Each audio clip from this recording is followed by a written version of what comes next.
Heipä hei, ystävät. Tervetuloa Kolkstones podcastin jaksoon numero 5. Herran aika. Kauas on päästy jo 5. jakso ilman, että ketä on lynkattu. Eli tämähän vaikuttaa ihan lupavalta. Yksi viikko ollaan jo skipattu ainakin tähän mennessä. Kyllä. Lupaavaa. Lupaavaa menoa kyllä. Vähän aikataulut heittää, mutta jotain tapahtuu. Tuossa yksi jakso tuli nopeammin. Niin, me tehtiin bonusjakso. Kyllä Se on totta. Mutta paikalla siis samat hanut kuin aina ainakin tähän mennessä. Hei Erkka, Eetu, Otto, miten teillä menee? Ihan ok. Kevättä rinnassa ja kesä on nyt korkattu, kun Aspeni on taas ajossa ja nyt voitaisiin keskittyä figuihin vähän aikaa. Ei huono. Kyllä vaan. Hyvää kuuluu. Mä yritän tässä samalla vähän hobbyillä, kun podcastetaan. Katsotaan, miten se vaikuttaa yleiseen podcastin laatuun. Tässä saada skulptuttua vähän pidemmälle feedbackia varten. Niin tehdään tässä samalla. Sanokaa, jos kuuluu jotain ärsyttävää ääntä tai jotain muuta jossakin kohtaa taustalta. Ei sit mulla on vaan mikki auki. Eikä täälläkään kiviä kummempaa. Ei. Joo. Eipä täälläkään kevät meiningit käynnissä ja hobbyily ehkä toivottavasti pääsee parempaan jamaan pikkuhiljaa kesä kohti mennessä. Näin se menee. Mutta 5. jakso ja vähän tulee ehkä yleisön toiveesta ja myöskin puhujien toiveesta, niin paneudutaan vähän kisatyön valintaan, eli puhutaan display-maalaamisesta ja kisaamisesta ja mistä lähdetään liikkeelle, kun aletaan miettimään, että kisoihin olisi hyvä mennä, siinä olisi kiva osallistua, mutta millä ihmeen työllä, mitä teen ja miksi?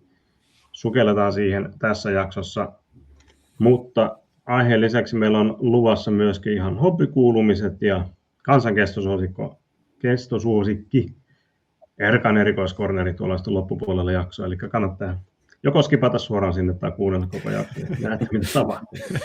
Olen miettinyt, että missä kohtaa mä niin kuin spin-offaan ihan vaan kokonaan omaan podcastiin. Mutta katsotaan sitä jossakin kohtaa tässä. Joka toinen viikko CTS-podcast, joka toinen Erkka Resinator-podcast. Erikoiskorneri. Kyllä. Hobbyilyä. Otto, mitä hobbykuulumisia? Rykäsin sitten Barbarin 20 tunnissa kasaan. Sain sen haasteeseen sisään ja jätin sitten siihen. Mietin, että siinä on kyllä yksi shoulder pad barbari. Tämä skulpti on hieman haastavan puoleinen, varsinkin kun nuo olkalihakset tahtoo olla irti tuosta kropassa. Mutta sitten ajattelin, että sellaista sen välillä on näiden kanssa ja annoin olla. Ja olin onnellinen, että se, kun kerran oli ollut pari vuotta pölyttymässä, niin vihdoin on sitten niin kuin jotenkin säällisessä kunnossa. Kehtaa katsella sitä kaapissa edes vähän sen. Selitä hei kuulijoille, mikä tuossa oli ajatuksena tuossa, kun tämä oli Romanin challenge, eikö ollutkin? Joo. Näin Romanin termein, niin tässä haasteessa tavoitteena oli maalata genital light, eli alhaalta päin tuleva valo. Genital light. Sitten päätin rikkoa genitaalivalot kyllä. Ja siinä niin ajattelin rikkoa systeemiä ja maalata tämmöisen barbarin, joka on juuri astumassa, mitä nyt ihmiset päättelee, varmaankin areenalle tässä näin. Ja siinä tosiaan laitan valonlähteen pääosin tulemaan ylhäältä, mutta kun se heijastuu lattiasta, niin pääosa figusta vallastuukin alhaalta sitten. Katsotaan, kun ainakin nauhoitusta tehdessä, niin siellä oli monta todella hienoa työtä ja ei tee niin kuin pahaa, niin hävitä paremmilleen sitten myöskään.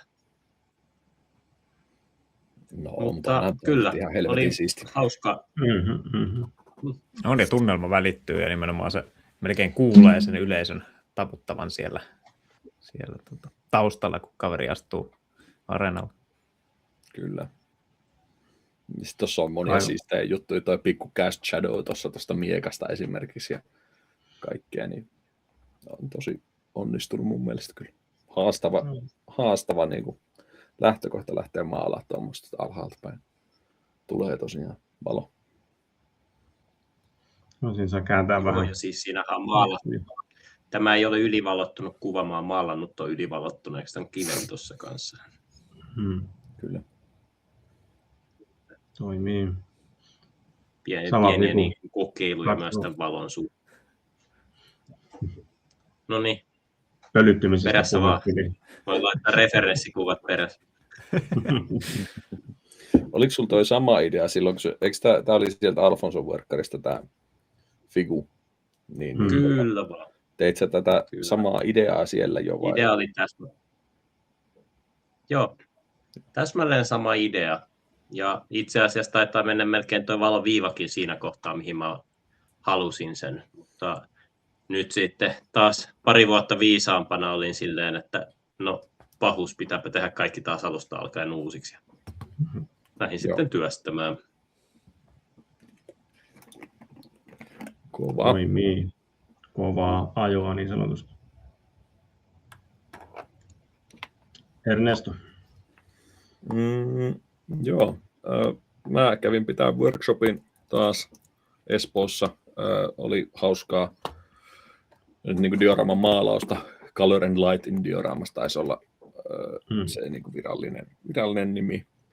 Ja kivaa, että saatiin se järjestyä tolleen vähän pienemmällä, tai siis niin pienemmällä porukalla ja nopeammalla aikataululla, että se oli se pääsiäisviikonloppu yllättävän haastava kyllä niin kuin jengille, mutta ei se mitään, saatiin silti montas meitä nyt oli yhteensä 9 osallistujaa ja meitsi, niin silti ihan kiva workkari ja paljon dioraamat eteni siellä ja tosi siistejä töitä tulossa ja oli tosiaan semmoisia, jotka jatko sieltä aiemmasta workshopista ja niitä, mitä ne oli siellä rakentaneet tuossa maaliskuussa ja sitten oli myös muutama, joilla oli sit, jotka niin joko vartavasti rakensi jonkun dioraaman tonne maalattavaksi tai sitten oli jo jotain Ollilla esimerkiksi jotain työalla jo, niin toisen sitten tonne ja maalasi siellä ja en mä tiedä, tälleen niin kuin vetäjän näkökulmasta oli ihan huikeata, miten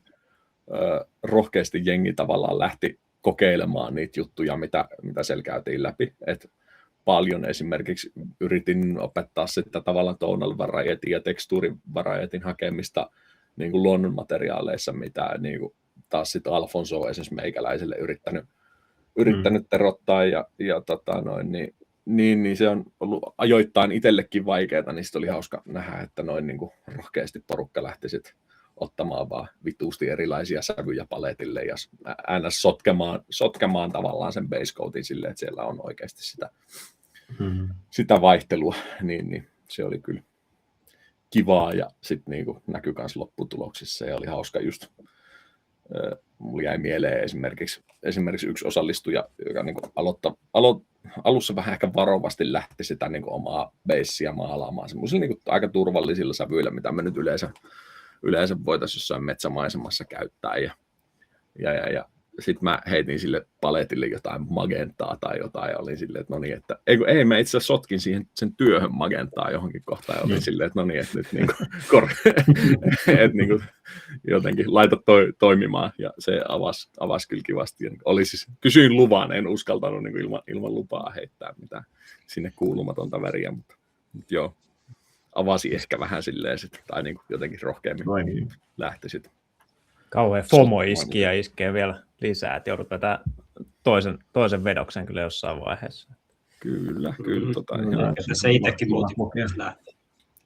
Ihan mielellään jotain tuommoista kyllä toistakin vetäisi. Kuukausi pari ennen GDtä, niin kerkee kato vielä Kretusan beissi vaatii väriä. Kyllä. Vähän magentaa kisatyön pintaa ja korjaa toi. Kyllä se niinku. Joo.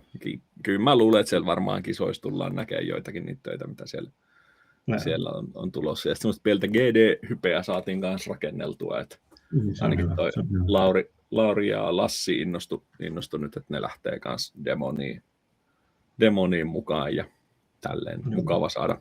Ja Olli nyt on lähes muutenkin että silleen kiva saada uutta verta mukaan sinne. No, alkaa olla ihan hyvä kokoinen porukka lähdössä, niin ainakin mitä nyt on katsellut ja kuunnellut. Joo, kyllä. Kyllä meitä taitaa olla joku, mitä mä sanoisin. Alkaa kohta 10 Kymmenkunta ainakin. Aika lähelle varmaan, joo. Siellä on vielä muutama taitaa olla vähän epävarmoja, mutta kyllä mä luulen, että Jonikin lähtee lopulta vaikka sen. Ei usko. Terveisiä Joni. Ja hei Sotakronikoista luvattiin, että sieltä tulee kunnollinen edustus kanssa paikalle kilpailevasta podcastista, niin Lauri on nyt tulossa, ja sitten mun mielestä Mika kanssa niin pretty much lupasi jo, että se lähtee. Se on jo kanavallakin siellä lurkkaamassa, niin eiköhän se lähde. Eiköhän lähde. Mä lupasin sille yhden figun, jos se lähtee. Kevyellä lahjonnalla. Kyllä. Fitzpatrickissa otetaan mittelöt sitten. Kyllä. Live-podcast-kilpailu. No joo. Kyllä me keksitään jotain. Mutta joo, ihan huikea juttu, jos, tai kun on näin moni lähdössä nyt Suomesta sinne. Ja toivottavasti tulee siistejä entryjä paljon Demoniin ja Crimson Chaliceeen myös.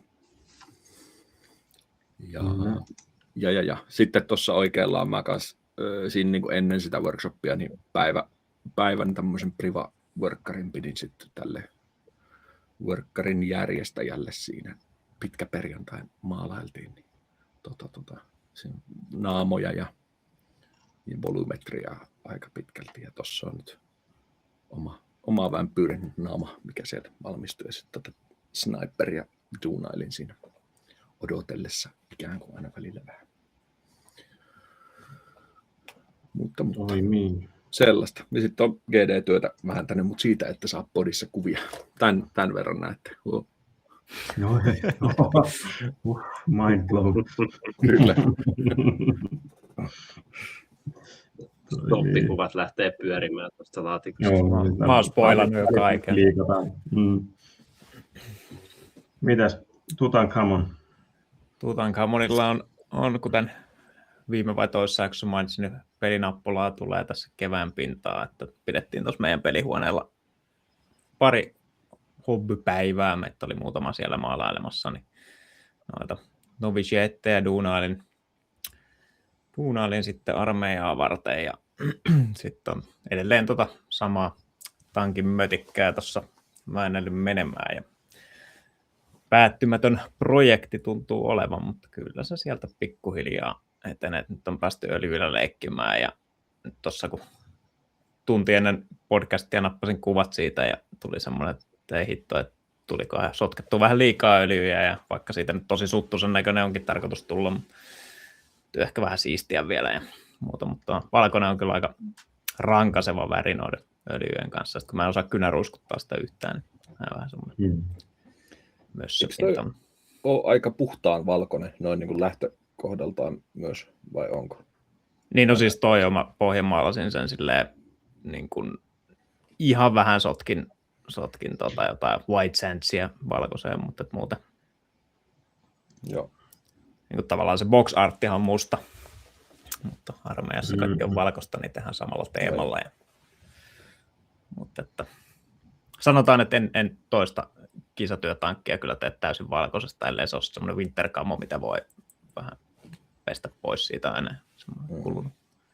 Eikö tämä ole jo toka kisatyötankki, joka valkoinen muuten? Tässä on just se ongelma, että tekee armeijaa ja sitten samalla ottaa kisoihin. Tämä on, jos puhutaan teemaan liittyen figuvalinnasta, niin älkää tehkö samaan aikaan pelifigua ja kilpailutyöfigua, mutta I like pain. Me kukin taakkamme valitaan niin sanotusti. Mä luulen, että varmaan tuossa kun päästään tuohon teemaan, niin siinä tulee paljon semmosia just niin kuin do as I say, not as I do -tyylisiä. Mä ainakin huomaan noilla kursseilla ja kaikkeen. Mä niin kuin höpötän kaikkea ihan puuta heinää ja itse teen ihan toisin kuitenkin niin kuin lopulta oikeasti. Että aina vähän semmosia idealisoituja versioita totuudesta, mitä niin kuin on jotenkin ehkä helpompi yrittää ainakin opettaa muille on sit Juu, se juu. karu todellisuus, mikä on sitten usein vaan sellaista kaoottisempaa. Mut joo. Kyllä. Sellaista. Meikä homma jälleen kerran ei vieläkään oikeasti mitään figuihin liittyvää, mutta workshopia eteenpäin, niin pienet IKEA-häksit. Rakentelin tuossa tuommoisen hyllysysteemin rullilla kulkevan ja sitten vielä kahvat viereen, että saa vähän tavaroita täältä paremmaksi, koska workshop on tällä hetkellä myöskin viljelmien istutukseen ja kylvämiseen ja kaikkeen muuhun käytössä, niin pitää saada vähän siivottua tätä, että alkaa näkymään myöskin figumaailma täältä esiin. Ja tässä on paljon tullut pyöriteltyä kaikkea muuta, mutta konkreettista niin maalaimista, varsinaista figuhobbyä, niin ei vieläkään, mutta ehkä ensi viikolla jo pääsee vähän niin katselemaan. Otin valokuvan tuosta yhdestä GD-työstä, että se on nyt taas kaivettu esiin tuosta, että siitä pitää alkaa nyt pikkuhiljaa työstää. Almost there. Kyllä.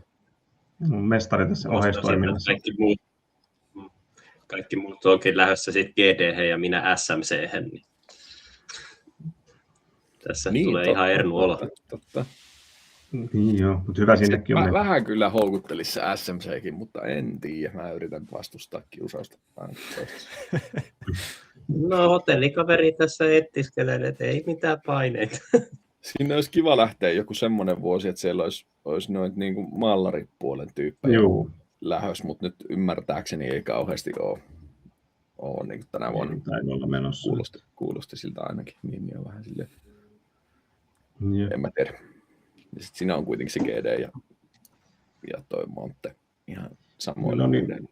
Niin kuin on niin lähekkäin siinä, että jos SMC olisi tässä niin kuin reilusti eri aikaa, niin se olisi ihan eri juttu sitten. Että se on ihan pirun mukava kilpailu, se on pirun mukava kaupunki ja tapahtuma ja kaikki SMC on niin kuin tapahtumana ihan huikea. Niin kuin iso suositus kyllä.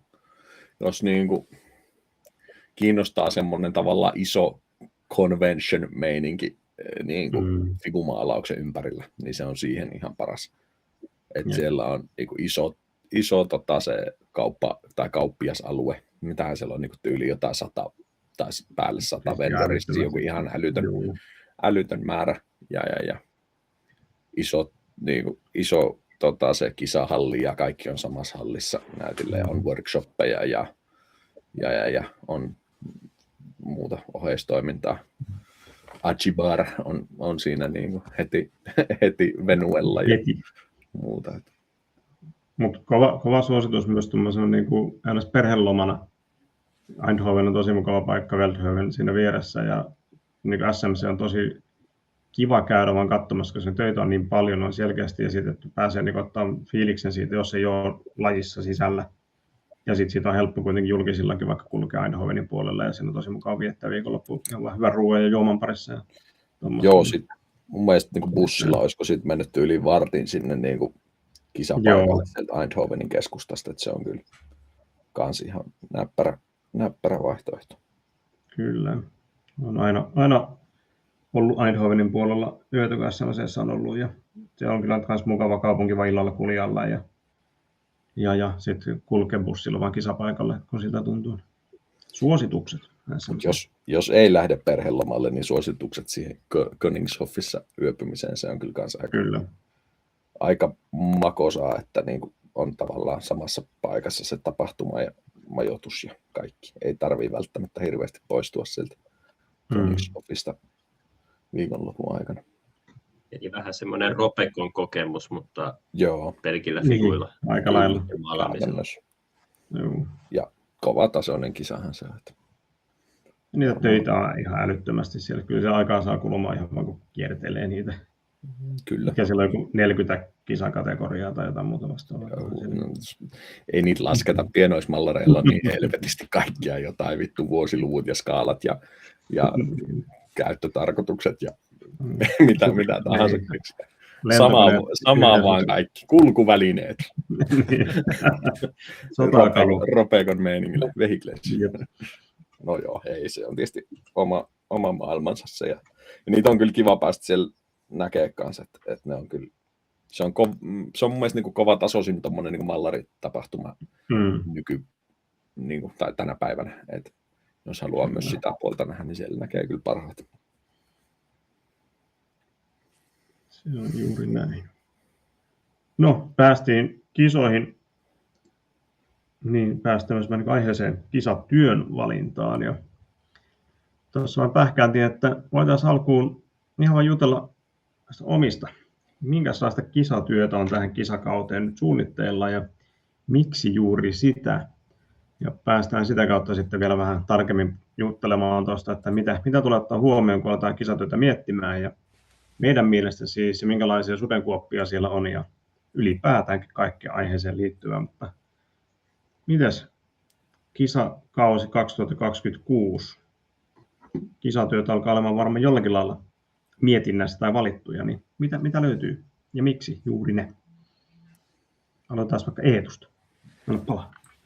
Joo, no pitkälti ihan semmoista demoniin suunnattua meininkiä nyt on tänä vuonna tässä työn alla ja nyt on tuossa hobbykornerissa pyörinytkin, että kuten sanottu, en ollut yhtä stealthy kuin Erkka, mutta on nelkkariin askarteilla korruptoitunutta kaossiskoa ja sitten on tuo Exorcisti tällä kertaa ja sitten se, mikä sinne Mörkkariin tuli tehtyä, niin Age of Sigmariin unittiin Kretusaa ja sille sitten haltijatypyjä ympärille, niin niitä tuossa työskentelee ja se, mihin oikeastaan noihin kaikkiin on päädytty, niin tosi vaikea sanoa, että itsellä se inspiraatio tulee pitkälti jonkun musiikin tai muuten vaan fiilisten kautta, että monesti saattaa olla, kun lapsi karkkikaupassa näkee jotain siistiä ja esimerkiksi tämä Kretusa nyt figuna on ollut sellainen, mistä ei viimekin edes muutaman näkijä on aina jotenkin tykännyt sen designista, että siitä olisi kiva tehdä jotain, mutta siinä on ongelmana sitten se, että esimerkiksi hiukset peittää tosi paljon kasvoja ja oikein näy ja muutenkin, että se yksittäin niin saattaa olla fokuksen raahaaminen vaikeaa, niin sitten tuli idea, että sille yksikkö ympärille ja lopullinen viimeinen naula arkkuun tuli oikeastaan, kun tein saunan remonttia himassa ja kuuntelin jotain vaan niin kuin tämmöistä oikein old school power metallia ja sitten jotenkin näki sen, että on pimeitä dark fantasiaa ja pimeitä haltioita kaikkialla. Ja sitten sanoin, että jes, nyt mä alan sitten haalimaan figuja tuolta jostain figukirppiksiltä ja rakentamaan. Tulee ehkä enemmän sitä kautta, että se kuinka hyvä varsinaisesti skulpti on, niin ei välttämättä jotain romahti. Siellä räjähti jotain. Niin menisi nyt ne Antin uudet viritelmät. Ikea-häksit paskana. Koira juoksi eteisessä pahiin jotakin. Joo. Näihin on päädytty ja niitä on nyt tässä sitten väkerretty. Katsotaan, mitä muuta saa aikaiseksi. Saako noita kaikkia edes valmiiksi oikeasti. Mutta... Eli demoni ja kontrasti on sulla niin, ja monte. Joo, ja monte, joo. Kyllä vaan. Vallan hyvä. Mulla on samat kisat itsellä niin kalenterissa myöskin, ja vähän on kyllä niin kuin vähänlaiseksi jäänyt tämä niin kuin hobbyily tässä viime aikoina, mutta GDC mä nyt olen alkanut duunaamaan yhtä työtä tässä, tämmöinen Space Wolf-aiheinen hässäkkä, ja katsotaan mitä tulee. Mulla on toinen ajatus kanssa, että niin ideaalitilanteessa voisi olla siisti, jos ehtisi tekemään 2 vähän tämmöistä pienempää työtä, koska on näin nyt selvästi pienempiä ehkä kuin kuin viime vuoden, niin. Mutta katsotaan, yksi kerrallaan musta tuntuu, että on ehkä se semmoinen niin kuin järkevämpi approach. Niin ainakin niin kuin opastaisin kaikkia muita tekemään, mutta en ole ihan varma, pitäydynkö itse nyt tässä ohjeessa myöskään. Mutta. Joo, ei kannata tehdä niin kuin minä, että 3-työtä samaan aikaan aina vuoroviikoin. Kyllä. Mutta sitten mä niin kuin huomaan, että mulle on aika silleen tärkeää kanssa jotenkin seurata sitä sellaista omaa fiilistä ja motivaatiota ja inspiraatiota, että jos ei vaan niin kuin yhtään nappaa tehdä jotakin työtä, niin sitten pitää vähän taukoa ja tekee jotakin toista. Et kyllä se, vaikka mulla on ollut ikuisuuden työn alla sen Malloghurst sinne Horus Heresy-kategoriaan parin vuoden takaa, joka on melkein valmis edelleen, mutta en ole jatkanut sitä 2 vuoteen yhtään. Niin sekin oli semmoinen, niin kuin, että jotenkin oli vaan niin kyllästynyt ja ei jaksanut tehdä sitä niin kuin duelia enempää siinä, niin sitten aloitin duunailemaan sitä välissä ja melkein valmiiksi sen sainkin. Sehän tuli, puolet tuli tehtyä Essenissä tai Saksassa hotellissa silloin. Aika lailla. Mutta ei ole kantanut.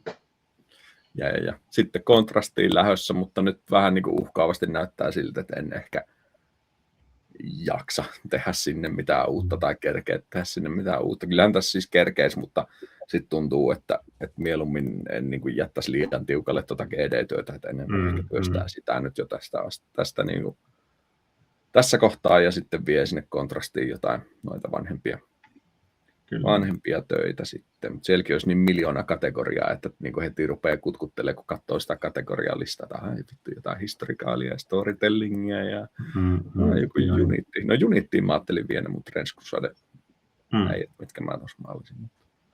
Mut. Ja sitten mitähän muuta. Trench Crusade-aiheinen dioraama mulla on mielessä, mutta ehkä Esseniin semmoinen. Tai itse asiassa ehkä jo Roboconiin. Mutta we'll see. Mutta ei siis kisaamaan, vaan semmoiseksi niin tuomaridisplay. Kyllä. Ehkä vielä tuosta kisatyön valinnasta, miten Erkka on tuntunut 2 aika massiivisen GD-työn jälkeen niin suhtautua tuon kisatyön valintaan? Niin ehkä erillä tavalla tai eri kokemuksella nyt. Onko vaikuttanut siihen, että puhuikin tuossa jo, mutta millä muilla tavoilla? Joo, on se siis selvästi se ainakin niin kuin sellainen. Musta tuntuu, että noin niin kuin 2 viimeisintä työtä, mitä teki, niin oli aika sellaisia niin kuin isoja ja niin kuin tavallaan kunnianhimoisia töitä. Tai niin kuin silleen, niin sit nyt tavallaan, kun on jo alusta asti päättänyt, että no nyt niin kuin tulee vähän tämmöinen jonkun sortin välivuosi ainakin. Kyllä mä nyt haluan tehdä jonkun siistin työn totta kai ja näin, että ei se mikään semmoinen niin ihan half-assatty toivottavasti olemaan, mutta niin kuin selvästi yrittänyt pitää vähän pienempänä sen scopein ja niin kuin mulla helposti lähtee niin kuin vähän lentoon näiden baseen kanssa tälleen, niin sitten niin koittanut vähän hillitä sitä, että ei niin kuin ihan hirveän montaa elementtiä nyt introisi kumpaankaan baseen, koska niihin uppoo sitä aikaa kyllä siinä maalatessa, mutta en mä tiedä, onko nyt muuten oikeastaan mitenkään isosti niin kuin nuo aiemmat kokemukset vaikuttanut, että ehkä yrittänyt valita vähän simppelimpiä figuja. Tuntuu, että molemmat on ehkä, niin kuin, niissä on vähemmän kaikkea kuin sitten noissa, mitä on aiemmin tehnyt, niin siinäkin säästää kyllä paljon aikaa. Mutta on näin varmaan ihan jonkunlaisia aika investointeja joka tapauksessa nämäkin duunailla sitten. Joo, ja sitten ollaan todellakin, että ei ole vasemmalla kädellä vedetty jotain, vaan halutaan kuitenkin tehdä, että se on hyvin tehty, niin kyllähän se aika uppoaa. Kyllä. Mikä tahansa olikaan kohteena. Kyllä. Ja sitten jotenkin mulla on vähän semmoinen, että vaikka niin kuin mä muistin, mä Albertillekin tässä puhuin, että mä tein jonkun vitun Blood Bowl entry ja joku Goblin erotuomari ja näin, jos mä tuun. Mutta se mua vaan jotenkin hankala pakottaa. Niin kuin, silleen se ei tunnu omalta tehdä jotain niin kuin semmoista niin kuin tosi stock out of box, vaan joku figuja ilman mitään silleen. Sellaista, että se pitää olla vähän omaan tuntunen. Niin sitä mä jotenkin kyllä niin kuin näissäkin töissä nyt vähän molemmissa haen, että on, en mä tiedä, se on niin kuin kiva itselle tehdä ja sitten jotenkin ajattelee, että no siinä on jo suoraan joku pieni juttu, millä se erottuu ehkä edukseen sitten verrattuna muihin. Ja nyt voi spoilaa, että toinen näistä figuista on siis Mulgoth, jota on maalattu varmaan jo 1 miljoona ja se tuli tuossa niin mitä viikko sitten. niin tyyliin kuitenkin, niin siis, sitä on maalattu ihan helvetisti. Siinä tuli myös semmoinen, että no pitää keksiä joku pikku twisti tähän niin kuin tarinallisesti kautta konversiona, että se on niin kuin kiinnostava sitten, eikä niin vaan yksi samanlainen kuin kaikilla muillakin. Hyviä pointteja. Miten Otto? Jaa, mä näen tämmöistä taiteellista kriisiä. Viime vuosi oli semmoinen, jossa mulla oli kaapissa monta keskeneräistä figua, josta mä totesin, että mä oon oppinut niin paljon, että mun vaan pitää päästä näistä eroon. Ja maalasin ne nopeasti kisan mukaan ja heitin ne hyllyn täytteeksi sinne. Ja sitten oli muutama vörkkari, jossa oli taas tullut tosi hyviä inspiraatioita, joita mä sitten puskin nimenomaan tarinankerrontaan. Ja nyt on semmoinen olo, että okei, ainut tavoite on maalata yksi Masters Painting-tason työ Montteen. Ehkä SMC voi viedä jo, että saa jonkunnäköistä niin kuin feedbackia sieltä. Mutta sitten niin se tarinankerronta on jäänyt vähän ohkaiseksi. Että on ihan semmoinen, niin kuin, että missä mun kotikenttä oikein on. Että pitäisi keksiä nopeasti jotain semmoista omaa ja kivaa ja tarinaa kertovaa ja jotain oivaltavaa tästä laatikon ulkopuolelta, jota pääsee sitten revittelemään sinne storytelling-puolelle. Eli eri työn kanssa, ei siihen samaan. Vai? Ei siis samaan työhön, ei. Joo. Fantasy painting ihan erikseen ja sitten on tämä storytelling, jossa voi sitten toteuttaa kyllä luovia puoliaan. Kyllä. Kuitenkin muistaa sen, että niin kuin, riippuu, että miten lähtee hakemaan ja miten tyyliä lähtee hakemaan, niin jos on hirveän artistinen tyyli, niin saa olla aika mestari siinä, että se niin kuin välittyy myös, että se on täysi intentio ja just sitä, mikä tuo parhaiten esiin juuri sen figun parhaat puolet verrattuna siihen, että tekee siitä niin tämmöisen mestarillisen kädentyön taidon näytteen, mitä monet onkin. Oho.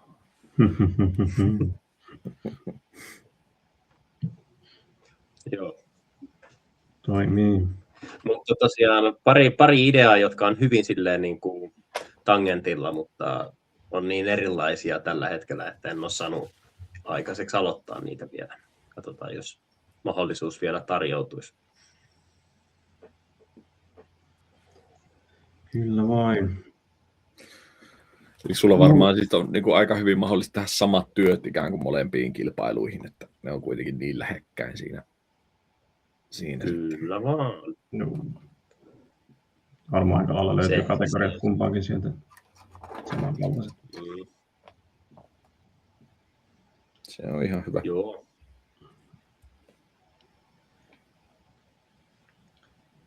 Munkin itse nyt niin vielä Monttesta kun puhuttiin, niin on mun Montteenkin vähän jotain ollut mielessä, mutta en tiedä toteutuuko, mutta ehkä taas niin Fantasy Openin Torbjörnin kanssa jotakin. We'll see. Joo, ideoita on kyllä aina hirveän määrä ja selailee figuja, ne keksii kaiken näköistä, toi olisi siistiä, kaappi on täynnä kaiken näköistä romua. Mihin sitten oikeasti lähtee panostamaan? Niin... Kyllä, toi on just ehkä yksi semmoinen niin tähän aiheeseen liittyen aika olennainen mun mielestä pointti, ja mitä on paljon nyt vaikka tuolla niin GD-porukan Discordissa juteltu, että niin nyt on selvästi monilla päällä se vaihe, että niin ideoidaan ja mietitään ideoita ja mietitään töitä ja ostetaan figuja niitä varten ja näin. Eli se ns. Ehkä niin helpoin vaihe hommasta, että sitten niin nopeasti kyllä tavallaan huomaa sen, että niin niitä ideoita on ihan tosi paljon nopeampi kehitellä kuin oikeasti niin kuin saatella sit niitä töitä valmiiksi. Tulee realiteetit aina sitten, että tulee yllättäviä haasteita joko siinä ideassa tai sitten ehkä niissä figuissa, mitä alun perin miettinyt. Tai... Kyllä.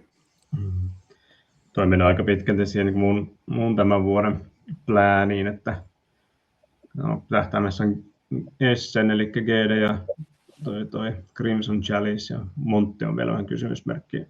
Pitäähän katsoa tämän vuoden budjetointi, että kuinka kunnianhimoista se on reissaamisen puolesta, mutta pääjuttuna on kuitenkin Essenin reissu, ja on noita ajatuksia ollut tästä hillittömästä Skaven Unitista, jossa on jo 100 pikkurottaa, ja sitten nämä varsinaiset niin meiningit, ja sitten on dueliajatuksiakin on jo 2 joista saa nähdä, toteutaanko kumpaakaan, mutta pääentry tulee olemaan näinkin monimutkainen.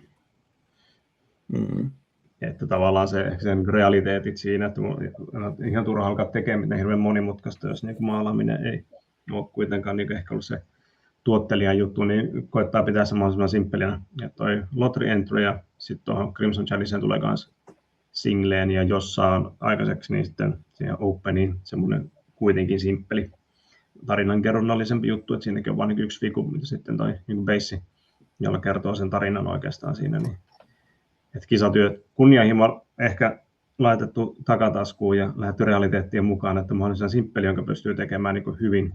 Ja vähän toi Erkka, mitä mainitsit, tuo out of the box meininki, niin ehkä tuommoisena myöskin, että en ota paineita siitä konversiosta tai erottumisesta, vaan haluan vaan keskittyä siihen, että on juttuja, joita maalataan, ja katsotaan ensi vuonna sitten taas jotain tämmöistä monimutkaisempaa. Että Kyllä. Tavallaan ehkä kisatyön valinta tuohon teemaankin se, että on ihan hyvä miettiä, että tekee kisatyön, jonka pystyy tekemään, eikä lähde tekemään jotain muuta. Kyllä. Se on ihan hyvä. Eihän se monimutkainen, niin ei se monimutkaisuus itsessään niin kuin sitä mitään voittoa takaa. Että kyllä tietysti jos on kaksi yhtä hyvin maalattua työtä ja toinen on paljon monimutkaisempi, niin sitten se vaaka ehkä kallistuu sinne suuntaan, mutta se, että jos on kaksi työtä, josta toinen on paljon monimutkaisempi ja jää sitten kuitenkin siinä tasossaan, niin siinä on vaan se, siinä hevonen jää jälkeen aika nopeasti laukkokisassa.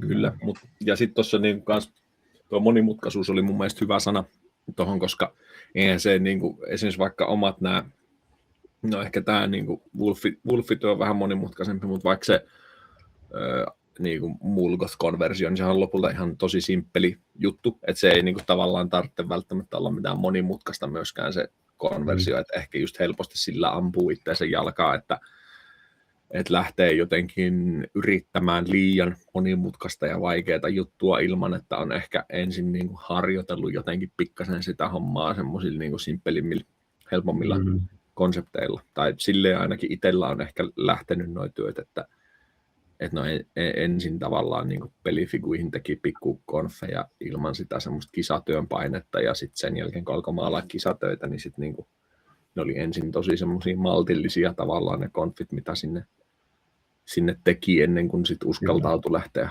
ajattelemaan jotain niin kuin vähän kunnianhimoisempia, vaikeampia konversioita. Ja kyllä niissäkin semmoinen pieni epätoivo monesti meinaa sit iskeä siinä, että kun ei se niin kuin konversion jälki, vaan se on tosi vaikea saada niin kuin riittävän hyväksi.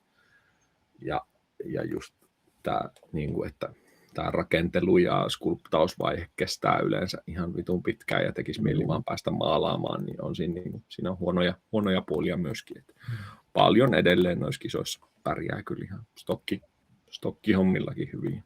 Niin no. Näin. Ja aika, niin jos katsoo näitä vaikka GD-voittajia, totta kai niin kategoriat, jos miettii vaikka lotteria, niin siellä ei oikein olekaan muuta mahdollista, kun vetää out of the box meiningillä tai pienillä konfauksilla, niin siellä menestyy pelkästään niin suoraan vaan pienet konversiot, joku aseenvaihto tai joku tämmöinen saattaa olla, tai jotain pientä höpettä peissiin tai muuta. Joo. Se esimerkiksi se Anthony Wang teki siistin niin semmoisen Fell Beast Frodo pikku dioraaman tuonne Adepticoniin, ja siinäkin niin kuin, musta tuntuu, että se oli tosi siistin näköinen kuvissa, mutta sitten, että eihän se varmaan, niin kuin, no se on ehkä hankala kategoria niin kuin lähteä tekemään konversiota, koska ne on ehkä vähän tiukempia kuin muissa kategorioissa näiden kaikkien lisenssibullshittien takia, ja sitten vielä se, että kun se on niin paljon isompi, kuin jos muut tekee jotain yksittäisiä tommosia, just niin kuin joku vitun rohanilainen, niin sitten on tavallaan, niin kuin, sulla on niin paljon enemmän sitä, kun sulla on joku kokonainen Fell Beast ja skulptio on vielä vähän vanha ja hankala ja niin kuin kaikkea, niin siinä on monta tavallaan sille lähtökohtaisesti jo aika niin kuin isoa haastetta edessä. Kyllä.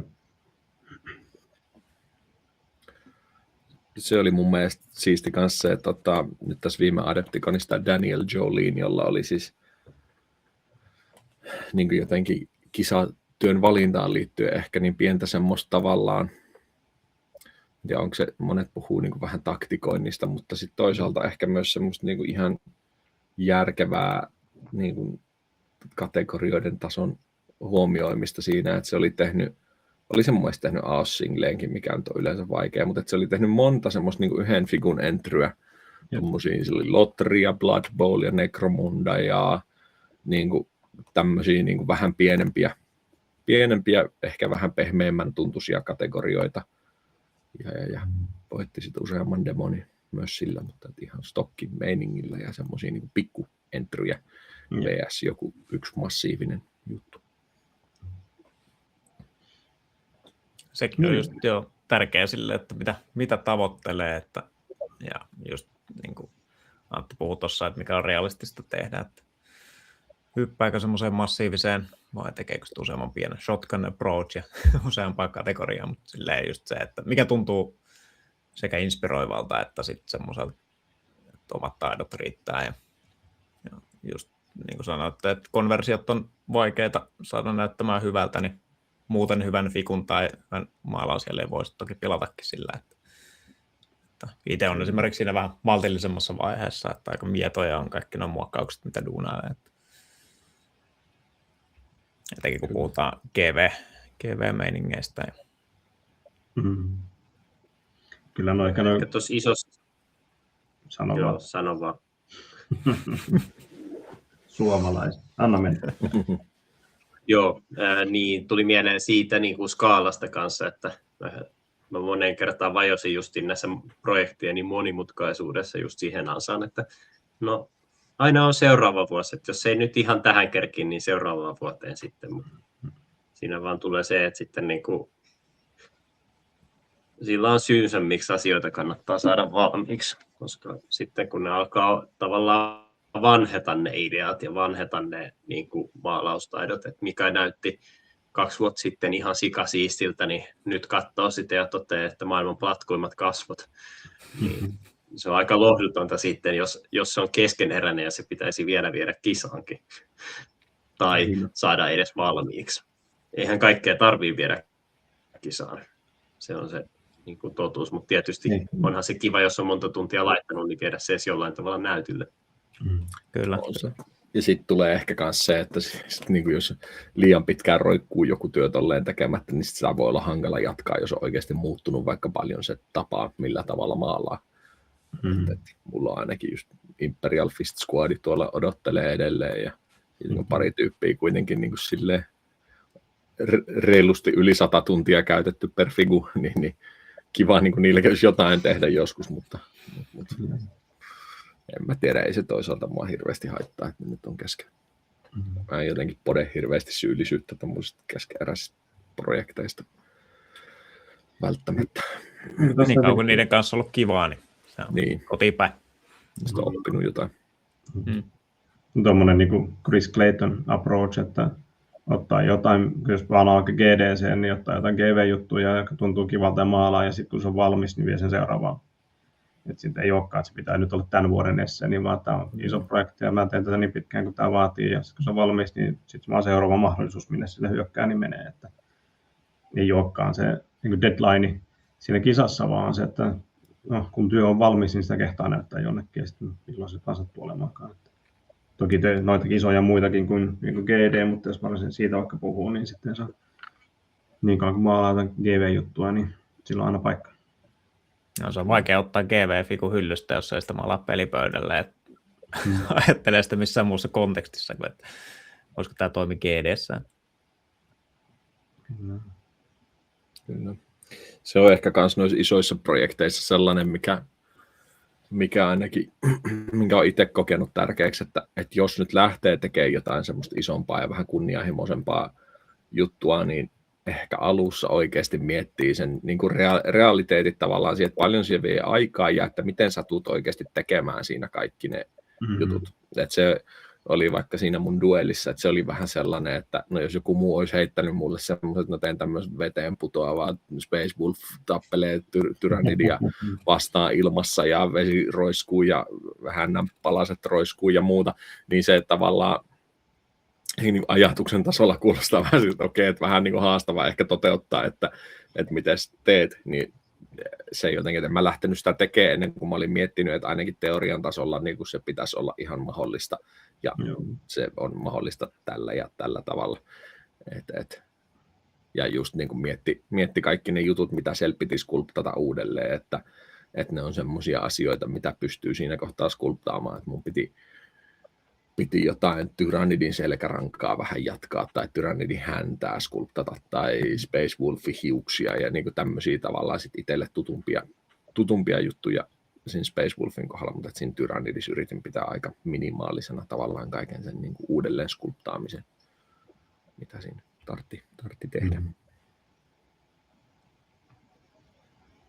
Joo, tuossa herkästi käy se, että lähtee suunnittelemaan liikaa, ja itsellä kyllä monesti on se, että jossain kohtaa, kun rupeaa tekemään projekteja, en ole niin tarpeeksi ehkä suunnitelmallinen monissa jutuissa, kunnianhimoa ja tehdään sitä ja tätä ja tota, ja siinä kohtaa, kun rakentelee, niin on silleen, että vitut, mä teen tästä tämmöisen vähän simppelimmän, että I meant to do this. Mutta jossakin kohtaa on myös tärkeää just niinku päästä yli siitä niinku suunnitteluvaiheesta ja vaan ruveta niinku kokeilemaan juttuja fyysisesti paikalleen, että niinku ihan aiemminkin puhuttu semmoista niinku analyysiparalyysistä, mutta se, että jos niinku yrittää kaiken suunnitella mielessä etukäteen ennen kuin rupeaa tekemään mitään, niin se ainakin niinku itselle tuntuu kyllä aika haastavalta konseptilta, että semmoiset niinku isoimmat haasteet jotenkin koittaa tiedostaa ja miettiä, että miten niistä niinku pääsee yli sen niinku projektin aikana ja sitten vaan rupeaa tekemään. Kyllä. Ja nimenomaan toi, että ei se voikaan niinku suunnitella, että maalan toi tulee viemään 60 tuntia, toi 15 tuntia. Kyllä. Sitten jos se viekään sitä, niin sitten on niinku kusessa. Tai joku juttu ei onnistukaan, tai väriskeema ei toimikaan, jonka mä oon lukinnut jo 4 kuukautta ennen kuin alkanut maalaamaan. Että just toi sen prosessin mietintä, että mitkä ne osat mulla tulee olemaan tässä vastaan, pystynkö mä siihen tässä aikataulussa, riittääkö skillsit. Ja onko se silti semmoinen työ, että sitä inspiroi tehdä, ja kun se saa valmiiksi, niin tuntuu sitä fakia, että nyt on niinku siisti juttu käsissä. Että se ehkä semmoinen sen miettiminen, just toi. Hei, ajankäytöstä. Mitä mieltä olette niin kuin ajan träkkäämisestä projektien aikana? Mun Kokeilin. ihan hyvä. Sano vaan etu. Niin, onko Otolle joku pieni niin kuin lagaaksilla netti tai jotain muuta? Ilmeisesti. Just se niin kuin ratkaiseva. Joka kerta, kun sä yrität puhua. Joo, tosiaan kokeilin, mutta ei oikein lähtenyt. Ehkä se, että ei vaan saanut aikaiseksi laittaa brush ragea aina tulille ja tällä, että enemmän sitten vaan arvioi ja jotenkin ehkä tulee koettua liikaa ressiä semmoista träkkäämisestä. Aina kun mä ajattelen, että tähän hommaan menee pari tuntia, niin menee paljon enemmän ja jotenkin on tyytyväisempi, kun vaan duunailee menemään ja aikaa menee sen verran, kun siinä menee. Ja on nyt tavallaan ihan kiva ehkä oppia tarkemmin arvioimaan, että kauan oikeasti johonkin menee, mutta ei ole silleen tullut seurattua. Arvioita tulee heitetty, että kauan tähän meni, jos joku kysyy, mutta ne on varmaan ihan päin prinkkalaan. Joo, mä tykkäsin ihan tämmöisestä budjettilähestymisestä, että kun mä tuota Barbaria lähdin tekemään, niin mä olin päättänyt, okei, tämä on tähän haasteeseen, tämä ei ole mun elämä, mä päätän tehdä sitä vaan 20 tuntia. Ja sitten mä laskin vaan, että okei, mulla on tässä nyt tämä hiihtoloma-aikaa ja näin monta tuntia pitää tehdä päivässä, että mä ehdin maaliin. Ja sitten mä maalasin hyvin säntillisesti kellon kanssa sen ajan. Ja se oli mun mielestä silleen ihan hyvä, koska sitten kun kello pärähti siinä niin illasta, niin sitten, alkuillasta, niin oli vaan silleen, että no mä menen tekemään muita asioita, ehti tehdä muutakin. Ja muisti esim. Hiihtää, mikä on aina hyvä näissä. Hyvä. Ja niin, kyllä se niin kuin silleen se ajaträkkäys on tavallaan hyvä. Ja en mä tiedä, ehkä silleen niin kuin kannustimena kanssa, että jos ajattelee, että okei, mä investoin tähän nyt tämän tietyn ajan, niin voi laittaa sen justiin jonkun kellon pyörimään, että nyt mä maalaan tämän verran. Että sitten se ei ole silleen, että jää tekemättä vaan sen takia, että ajattelin, että ei ole varannut sitä aikaa tai tulee jotain muuta, jota voisi tehdä. Kyllä. Kanssa aika samalla linjalla, että jotenkin semmoinen niin kuin ajan träkkääminen, vaan että se on niin joku meriitti, jolla pystyy sitten niin pousailemaan, että tähän meni 600 tuntia, että mä oon kova äijä. Niin kuin vain sen takia. Isot työt vaatii aikaa, ei siinä mitään. Erkka tietää sen. Eikö mä oon mukaan kova äijä? Kovin. Mutta niin kuin, että vain sen takia träkkää sitä aikaa, että pystyy sen sanomaan tämmöistä. No, ehkä tuolla niin kisatöitä ja varsinkin jos niin alkutaipaleella vasta niin display-maalaamisessa mä niin näkisin siinä sen edun, että voi träkätä kauan kun meni niin mihinkin juttuun siinä työssä, jotta oppii sen, että miten aikatauluttaa seuraavan työn, tai näkee sen, että kuinka nopeammin se seuraava työ menee. Nyt periaatteessa maalasin Marinin jalan, siinä meni 15 tuntia hyvälle tasolle, seuraavani 10 tunnissa samalle tasolle, että jotakin on tapahtunut. Ehkä niin sen takia se träkkääminen on niin mukavaa puuhaa. Kyllä. Mä en tiedä, onko mulla vähän rose-tinted glasses vai eikö mulla oikeasti tullut kiire sen kanssa, mutta musta tuntuu, että se Kriegi Squad, minkä mä tein sille niin muutama vuosi sitten Manchesteriin, niin mä en ainakaan muista, että mulla olisi ihan niin paha kiire tullut sen kanssa kuin minkä niin kuin kaikkien muiden GD-töiden kanssa ennen ja jälkeen sitä. Ja siinä musta tuntuu, että se träkkäys auttoi tosi paljon, koska se niin kuin tapa, millä mä maalasin silloin, oli aika semmoinen niin kuin paint by numbers, tavallaan semmoinen vähän reseptipohjainen. Ja sitten kun se oli 5 samanlaista dude, niin sitten se oli oikeasti tosi hyödyllistä tietää vaikka, että okei, no mulla meni housuihin vaikka 6 tuntia. Ja sitten mä niin pystyin siitä suoraan laskemaan, että okei, no mulla menee kaikkien housuihin luultavasti about tämän verran. Ehkä se vähän nopeutui aina sitten myöhempien tyyppien kanssa. Mutta mä tein niin yhden ensin ja träkkäsin siitä niin ne ajat. Ja sitten mä jotenkin sen perusteella aika paljon arvioin sitä ajankäyttöä niihin muihin osiin. Niin se oli ihan hyödyllistä mun mielestä. Niin kuin, ja ehkä semmoiseen mä paljon träkkäsin siis silloin ja sitten seuraavana vuonna myös, kun mä tein sitä Space Wolf-duelia, niin niissä mä träkkäsin aikaa tosi säntillisesti. Ja sitten viime vuonna mä en enää ja nyt en enää, koska sit se rupesi niinku kääntyä. Siinä tavallaan hyöty oli se, että se auttoi hahmottamaan ehkä, että paljon mulla suunnilleen menee aikaa tietynlaisiin juttuihin. Mutta sitten siinä tuli niin kuin haittapuolena se, että sitten mä niin kuin aloin vähän second guessaa itseä siinä, että okei, että niin kuin mä käytin tähän vaan 2 tuntia ja tämä näyttää jo ihan hyvältä, että niin kuin ei, tähän aikaisemmin tämmöisiä on mennyt niin kuin 4 tuntia tai 5 tuntia.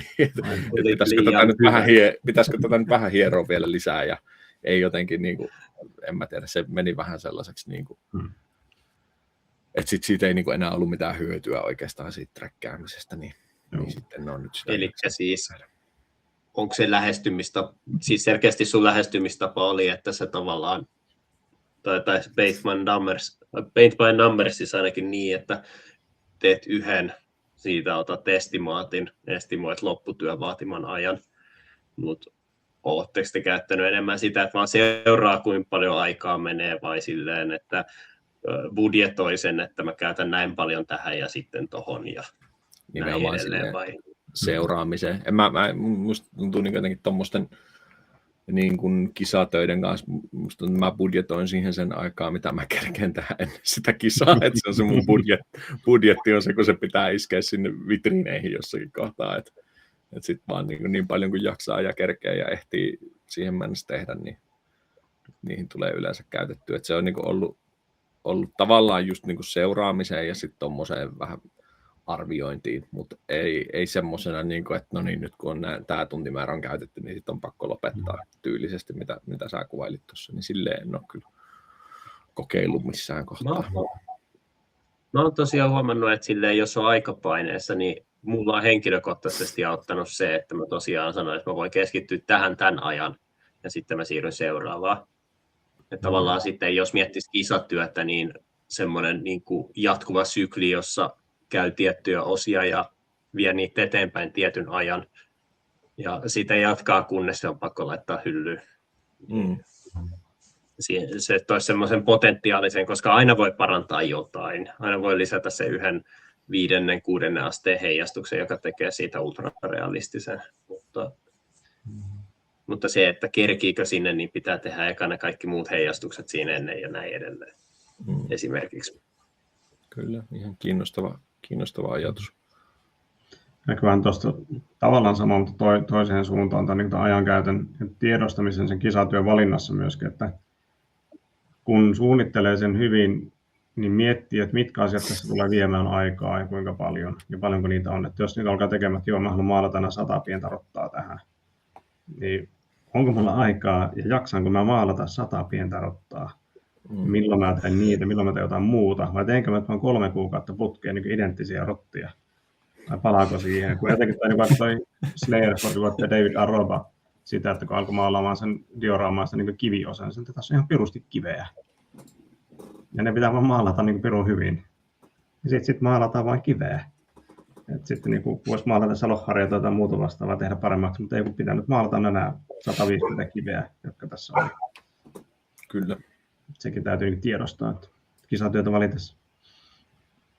Joo, on se. Ja sitten just niinku se, että lopulta ehkä aika simppeleinkin juttuihin saa käytettyä aika paljon aikaa. Ja sitten se, että sinne kannattaa jättää kyllä myös semmoista niinku aikaa, että jos kaikki ei menekään sillä tavalla, kuin on suunnitellut. Että mä omasta kokemuksesta, vaikka en ikinä kuvitellut, että mulla menisi Hive Tyrantin siipiin 200 tuntia, mutta kun ne piti maalata moneen kertaan uudestaan ja päälle ja korjata ja muuttaa ja taas uudestaan ja tälleen, niin siinä lopulta kävi. Että niin kuin, tavallaan nyt prosessin tietävänä luulen, että varmaan pääsin siinä samaan ihan niin kuin jossakin 50 tunnista TMS, mutta kun siinä oli niin paljon sitä semmoista niin kuin ratkaisun etsimistä ja niin kuin se ei meinannut löytyä silleen kovin suoraviivaisesti ja helposti, niin se oli kyllä aika painia, niin sitten tavallaan jotenkin tietää myös sen, että se, niin kuin, siellä saattaa tulla joitakin kohtia siinä figussa, että se niin kuin, ei olekaan vaan, että kunhan vaan maalaa, vaan sitten niin kuin, saattaa joutua maalaamaan juttuja uudestaan tai näin.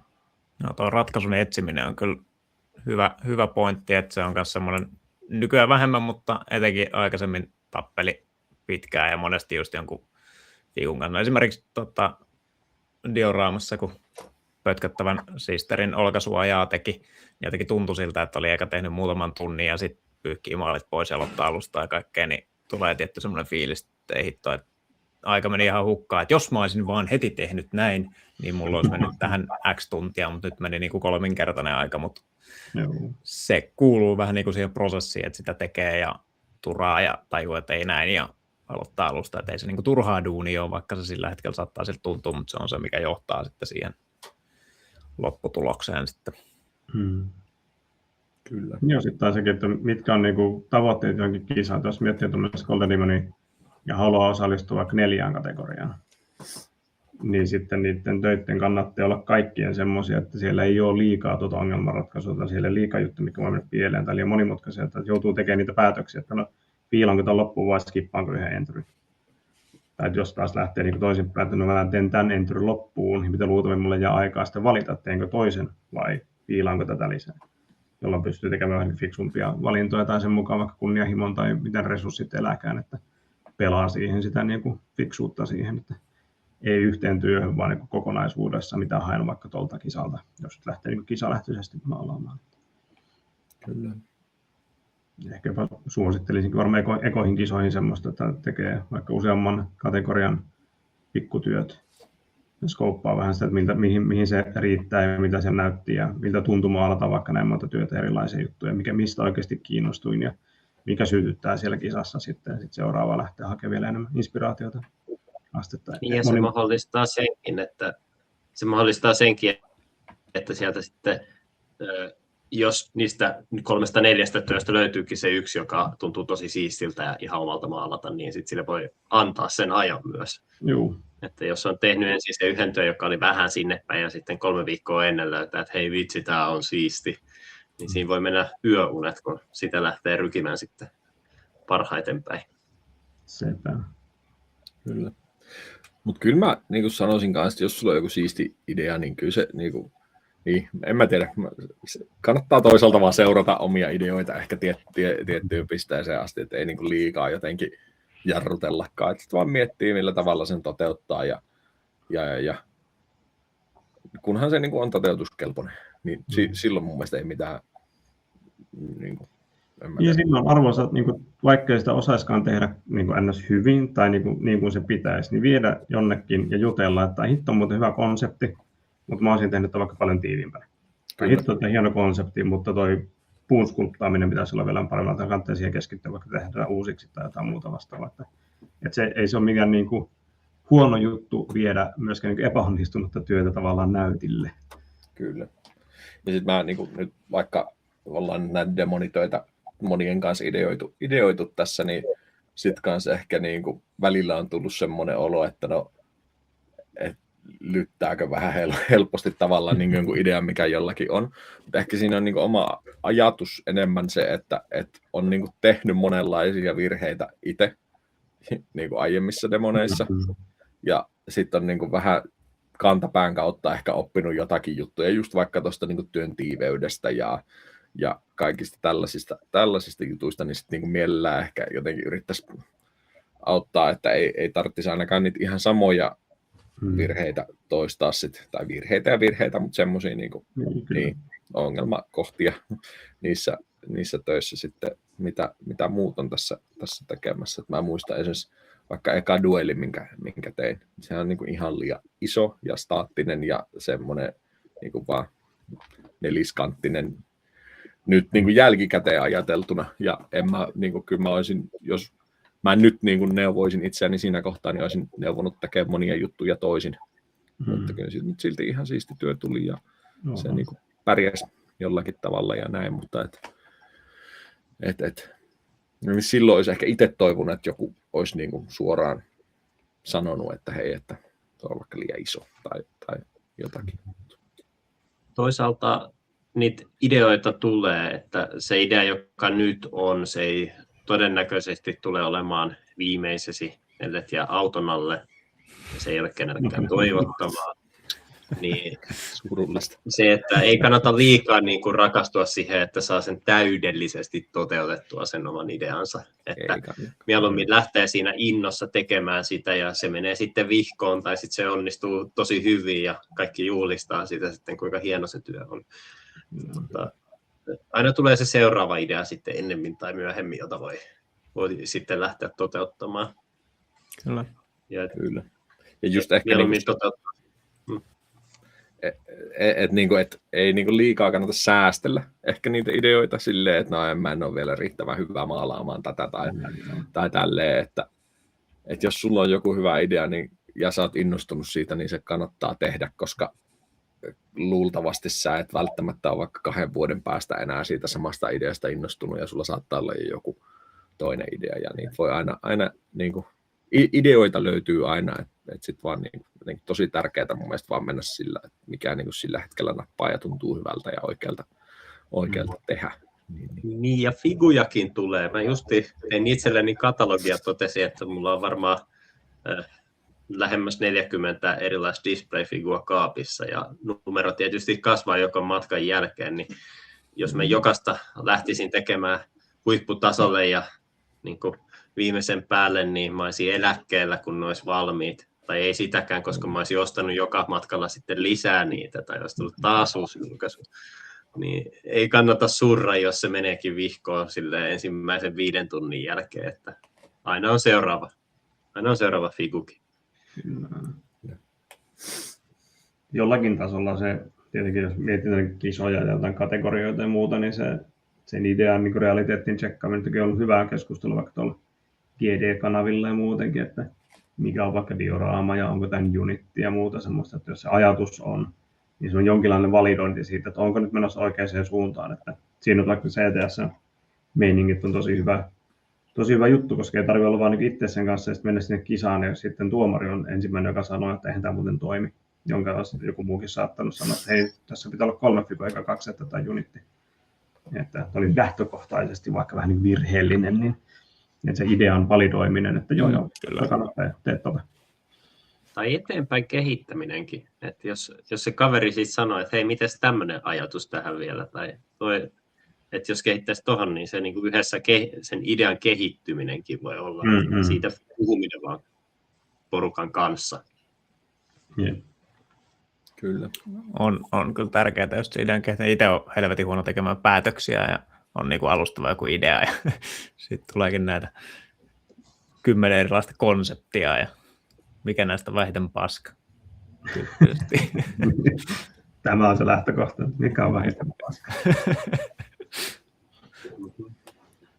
Näin on. Mutta on tärkeää tästä kuitenkin seurata myös sitä omaa intuitiota ja semmoinen, että vaikka sitten kuuntelee toki neuvoja ja vinkkejä ja kaikkea, mutta jos itselle tulee semmoinen fiilis, että neuvot oli ihan täysin päinvastoin, mitä nyt oikeasti haluan tehdä, niin silleen jonkunnäköisen järkevyyden rajoissa, niin sitten kovaa ajoa vaan sillä, mikä itseä just motivoi sillä hetkellä. Kyllä. Mutta noi on tärkeitä, ja tää, siis tässä on vaikka puhuttu monesti, no CTS:n Discordissa saa palautetta, ja sitten tosissaan meillä on niinku GD-ryhmä, minne kyllä kans, jos niinku kiinnostaa vaikka, tai kaikkiin kisoihin oikeastaan meillä on tainnut olla aina joku tämmöinen kanava lähtijöille, niin kannattaa vinkata, jos miettii, niin pääsee osaksi ajatushautomoa, että ei ole niinku silleen mitenkään tämmöisiä suljettuja jotain kuppikuntia, että kaikki vaan mukaan keitä kiinnostaa, niin yritetään tsempata ja auttaa toisiamme aina. Nimenomaan. Joo, ei ole mikään tämmöinen niin sisäpiirijuttu, että lähinnä, että kaikki, jotka tiedetään, että on lähdössä, niin on jo kutsuttu mukaan. Että jos ei tiedetä, että ei lähde, niin kerro ja pääset mukaan kyllä. Kyllä. Rupesin tässä miettimään, että jos mä Erkan kamerakuvaa laittaa joku sensuuri, kun aina välillä näkyy aika hyvin noin, mitä skulptaa. Sen on vaarallista. Spoilers.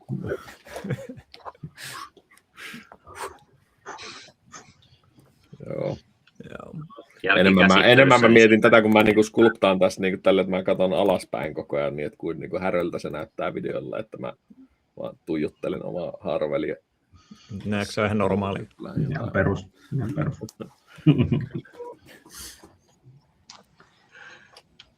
Tuosta tuli tämmöinen mieleen, kun nyt puhuttiin Figun valinnasta, mutta miten Figun hankinta? Tai tuommoinen, että jos miettii Albert esimerkiksi tuntuu selavan kaikki mahdolliset bits-katalogit niin kuin ammoisista ajoista lähtien, etti juuri oikean lohikäärmeen vasemman takahampaan, että saa sen johonkin, mutta on mahdollista myöskin hommata ihan niin kuin out of the box juttu, mutta sitten tietynlaiset niin kuin konversiot tai valinnat tai kannattaako ostaa sitten sitä jotain 2,5 euron kittiä tai boksia, että saat yhden fikun vaan, vai voisiko sen tehdä jotenkin muuten, niin ehkä sekin tuo semmoista tiettyä luovuutta, että miten ratkaisen sen ongelman, miten kerron sen ajatuksen, että onko se yksi staattinen figu, jonka on nähnyt GVn sivuilla, vai voisiko siinä toimia joku muukin, että voisiko sen kasata jostain muusta, ja jos tuo on joku Dark Elf, niin voisiko sen pohja ollakin joku muu tonttu, ja sitten vaan tuoda siinä elementtejä sisään. Ehkä huono esimerkki tästä. Mä oon tosi jotenkin kriittinen kyllä sen suhteen, että mitä mä lähden hankkimaan. Et mä ehkä silleen niin kuin kauheasti, mä yritän aina pitää semmoisen, että niin kuin jos mulla on joku idea, niin mä ehkä haluaisin odottaa ainakin muutaman päivän viikon, jos mulla niin kuin edelleen tekee mieli tehdä se idea ja tuntuu, että kerkeisin tehdä se idea, niin ehkä sitten niin lähtee hankkimaan sitä. Mutta sitten kun mä oon tekemässä jotakin projektia oikeasti ja silleen niin kuin tavallaan jollakin tasolla ainakin päättänyt, että nyt mä niin lähden tekemään tätä ja teen tätä, niin mä sitten on aika sellainen, että on muutamia figuja hankittu jonkun yhden bitsin takia, ja mikä tämä Harbinger of Decay esimerkiksi yhden semmoisen pussukan takia, missä on se hieno pääkallo siellä pussukan sisällä, niin jos joku tarvii ilman sitä pussukkaa sen figun, voin myydä. Ja nyt niin Belladamma Volga hankittu perään suden takia, ja näin, että niin kuin, en mä jotenkin sitten ehkä siinä hirveästi niin kuin säästelee, että kyllä niihin uppoo sitten kyllä tavallaan niihin figuhankintoihin, mutta totta kai sitten on myös kaikki bitsikauppoja netissä ja muuta, mistä saa tilattua suoraan, että jonkun verran tuli kaikkea tyrannidikamaa hankittua ja eBaystä löytää paljon kanssa vielä kaiken näköistä vanhaa bitsiä ja vanhaa figua ja muuta, jos tarvii. Semmoista niin kuin pientä semmoista snaippailua kannattaa tehdä, mutta sitten jos ei löydy, niin sitten ei löydy. Celestinen hankin niitä puluja varten siihen Kriegidioramaan ja tällaista. Joskus on siistejä bitsejä, pitää vaan saada. Niin. Kyllä. Ehkä taas mitä puhuttu suunnittelun tärkeydestä. Mulla on yksi AOS Single Entry tuossa johon on hirveästi hakenut pitsejä ja hakenut vähän harvinaisempaa figua ja kaikkea muuta. Ja sitten siinä vasta jälkeen totesi, että ei hän tiedä, mitä mä ratkaisen tämän yhden osan tästä ideasta. Sitten se niin jäi. Sitten niin kuin, no, olisi ehkä voinut miettiä pidemmälle, mutta nyt on pitsit hankittuna niin ehkä 75% työstä. Joskus se ehkä ratkaisee sen viimeisenkin osion maalaa sitten tai kasaa sitten sen idean.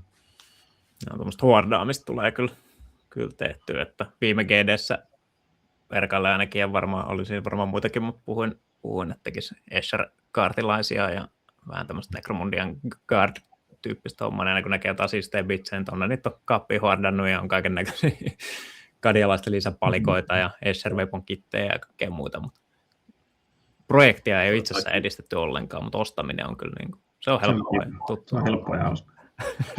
Mä oon silleen kiusallisesti kääntynyt päälailleen tämä homma, että sille alkanut todeta, että mikään figu ei oikein vastaa sitä, niin mä oon alkanut horrata sille supersculptia tai muita tämmöisiä niin kuin metafiguja, joista voi tehdä mitä tahansa ja sitten sitä vaan kertyy kaappeihin ja aina on silleen, no jossain vaiheessa mä alan sitten veistää niitä omia figuja. Ja nyt Otto, säkin voisit veistää tässä figua samaan aikaan. Kyllä, multitasking. Miksi mä en tee sitä? Ensi kerralla sitten. Ja kaikki hobbia samaan. Näinpä. Jos me jotenkin kasattaisiin tätä keskustelua tässä vähän tuollaisen ehkä niinku opasmuotoiseen juttuun, että jos meillä on vaikka kuulijoita, jotka on kisat kiinnostaisi, mutta vielä mietityttää, että miten sitä kannattaisi lähestyä, niin mitkä olisi kovimmat tipsit? Nyt niin kuin vaikka Golden Demon 2026, mitä kautta kannattaa lähteä valitsemaan kisatyö? Tämä on ihan vitun klisee, mutta just se, että valitsee joku semmoinen, minkä haluat oikeasti tehdä, on varmaan se niin kuin tärkein, koska kyllä näihin saa upotettua aikaa hyvin, niin sitten se on niin kuin tärkeä olla silleen motivoiva ja mieleinen se työ, mitä tekee.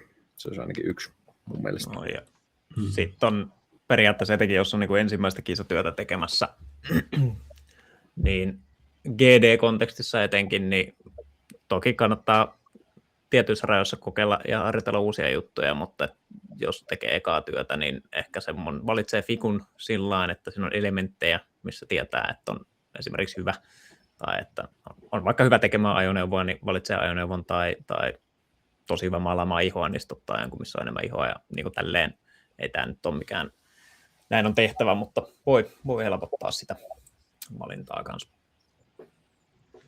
Mutta ei kannata liikaa rajoittaa toisaalta mun mielestä siihen, että niinku tekee vaan sellaisia tuttuja ja turvallisia juttuja. Että niinku kisatyö on mun mielestä tosi hyvä paikka kanssa niinku haastaa itseä oppimaan ja opettelemaan ja kokeilemaan uusia juttuja. Ja ehkä niitä niinku puskee tavallaan sit niinku pidemmälle kuin mitä tekisi johonkin ihan vaan sellaiseen hupityöhön omaksi ilokseen, jos se on jotain kisaa varten.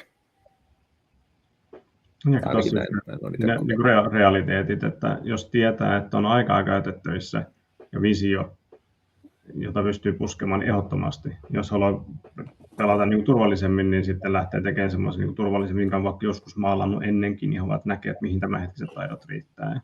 Joo, just niin se on siinä. Kyllä. Sitten on myös hyvä olla rehellinen siitä, että mikä se oma kunnianhimon taso on, että onko silleen lähdössä niin kuin messiin testaa, mitä kisa on. Lähteekö siihen, että haluan voittaa Slayer Swordin, vai sitten se, että haluan, että minulla on myös muuta elämää vielä. Että siinä on monta rajatekijää, että ei kannata ottaa liian isoa projektia vaan sen takia, että niin kuin ei ole sitä niin kuin omaa niin kuin hallintaa siitä, että mihin on oikeasti valmis panostamaan. Paitsi jos haluaa lähteä hakemaan se Slayer Swordin, niin sitten kannattaa ottaa vitu iso työ ja tehdä se ihan vitu hyvin. Tai valmistautua. Bottom floor boy. Kyllähän se on todettu, että urheilukin vaatii uhrauksia, niin miksei myös huippumaalaus. Niinpä. Ei, mutta se on ihan kyllä niin kuin totta oikeasti. On. Ei se mitenkään väärin ole. Ei ehkä kannata tehdä niin kuin minä ja valita skulptia, jota vastaan joutuu itkusilmässä taistelemaan. Kuulostaa, kun onko meillä kuva täällä yhdessä presessä semmoisessa. Itkevästä Tutankhamonista. Tutankhamonin kyynel. Kyllä. Kyllä. Tätä voi pullottaa ja myydä eBayssä.